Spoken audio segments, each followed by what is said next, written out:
Halo, selamat pagi Bu Sandra. Nama saya Chester Joseph dari kelas 10 MIA 1.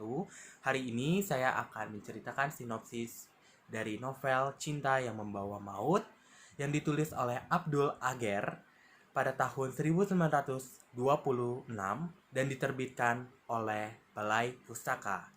Dahlan dan Samsyar adalah dua seorang sahabat yang memiliki rasa saling suka secara diam-diam.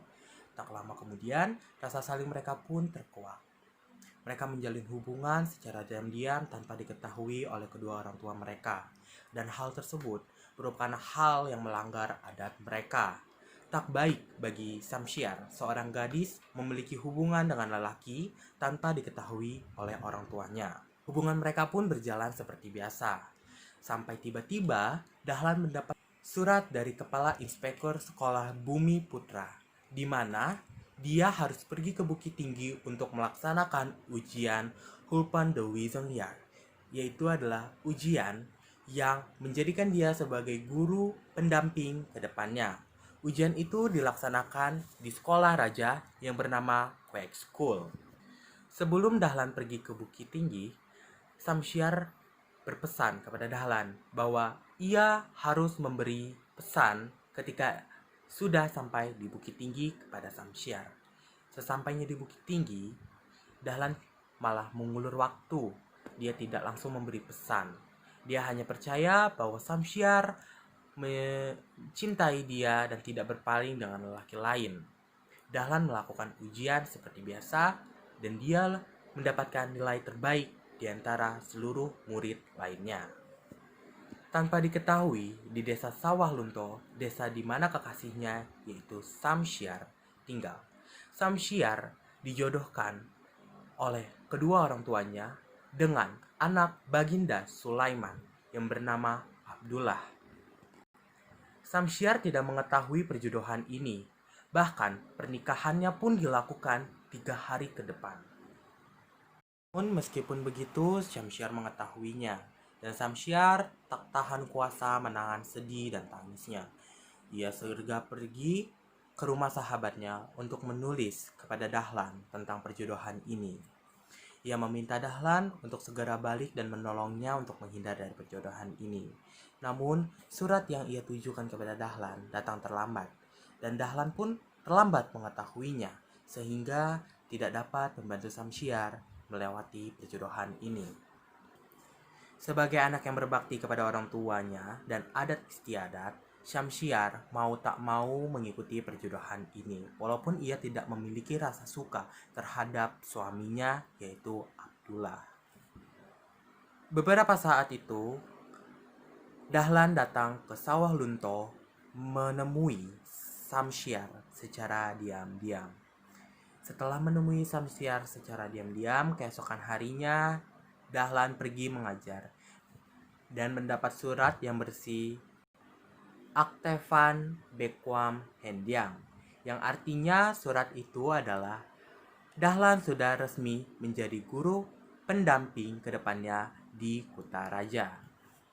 Beberapa bulan Dahlan di Kutaraja, ia selalu teringat-ingat akan Samsyar. Begitu pula dengan Samsyar, ia selalu teringat-ingat akan Dahlan terakhir kali di Sawah Lunto pertemuannya secara diam-diam. Samsyar tidak bahagia hidup bersama Abdullah. Yang hanya di hati dan pikirannya hanyalah Dahlan. Lelah berpikir dan kacau balau, Samsyar mencoba menjadi istri yang baik kepada Abdullah, namun hasilnya tidak ada.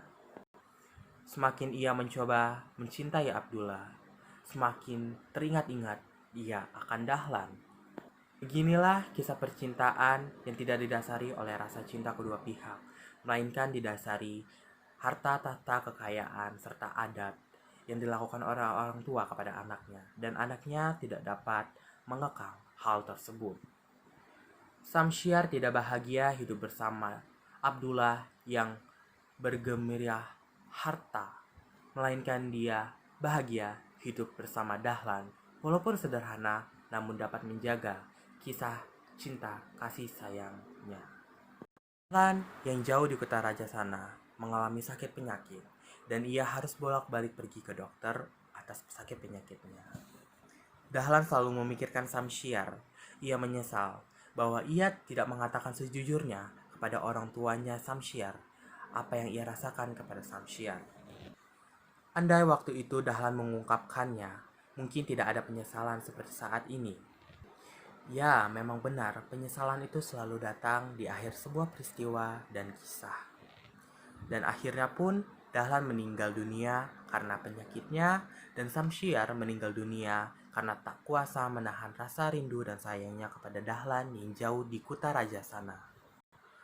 Orang tua Samsyar yang mengetahui hal tersebut menyesal telah menjodohkan Samsyar kepada Abdullah, lelaki yang tak pernah dicintai oleh anaknya Samsyar. Atas penyesalannya itu, orang tua Samsyar pun meninggal dunia pula.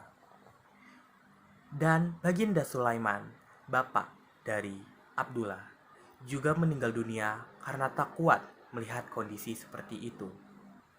Bahkan Abdullah hampir gila bertahun-tahun karena ditinggal meninggal oleh istrinya. Namun beberapa saat kemudian, Abdullah menikah dengan perempuan yang tulus mencintainya. Dapat saya ambil dari novel ini adalah bahwa semua itu harus dilakukan atas dasar hati, atas kata hati, bukan atas paksaan, dan kita juga harus berani jujur. Seperti itu. Banyak banget pesan yang dapat diambil dari novel ini, namun secara singkatnya seperti itu. Terima kasih sudah menonton video ini, Bu Sandra.